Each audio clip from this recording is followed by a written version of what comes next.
po itong ating verse, 1 Timothy chapter 6 verse 7. For we brought nothing into this world, and it is certain we can carry nothing out. Wala tayong nadala, wala tayong nung tayo pinanganak, wala tayong dala, wala rin tayong madadala. No? Isang malaking katotohanan po na naman ang ating pong pag-uusapan. Of this I am certain. Ano po? Ako'y sigurado sa nito. Ako'y sigurado.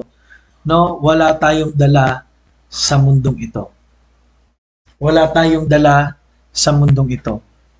Ibig sabihin po, magpasalamat tayo sa Diyos. Kung ngayon po tayo ay may bahay. Kung tayo may pinag-aralan. Tayo po ay mayroong kotse. O kahit may simpleng sasakyan. Kung tayo po ay mayroong pamilya. Because we brought nothing into this world. Nothing in this world, ibig sabihin, ang gumawa na napaka-arrogante ng mga tao ngayon sa Diyos. Sabi, hindi ako ang may gawa ng lahat ng to kung hindi dahil sa akin.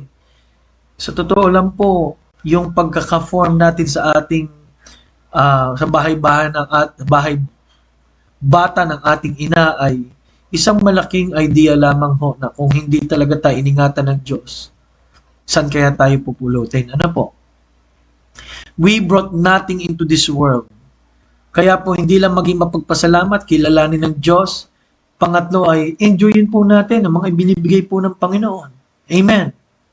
Salamat po, may buhay tayo. May pwede tayong gumawa, maglingkod para sa Panginoon.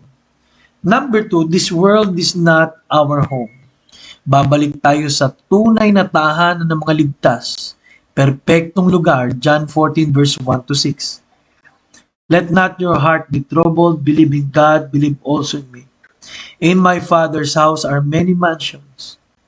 I am the way, the truth, and the life. No man cometh unto the Father but by me.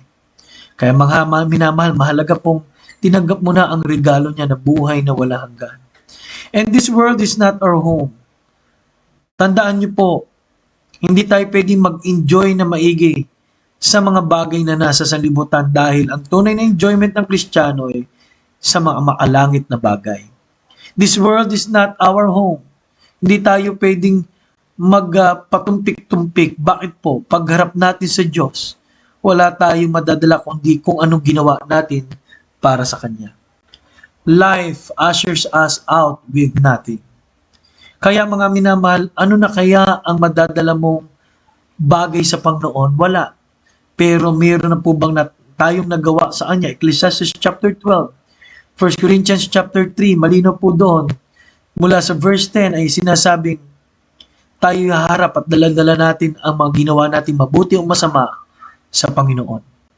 Nawa po mga minamahal, sa mga oras po nito, mapaglingkuran talaga natin siya. Mapuri natin siya. Maganap natin ang kanyang kalooban. Ang mga responsibilidad na kanyang inaatang ay magawa. At mga minamahal, nawa po, maging worth ang ating buhay, hindi masayang dahil kung susumahin niyo po, wala talagang halagang buhay na hindi talaga nagamit para sa Panginoon. Of this I am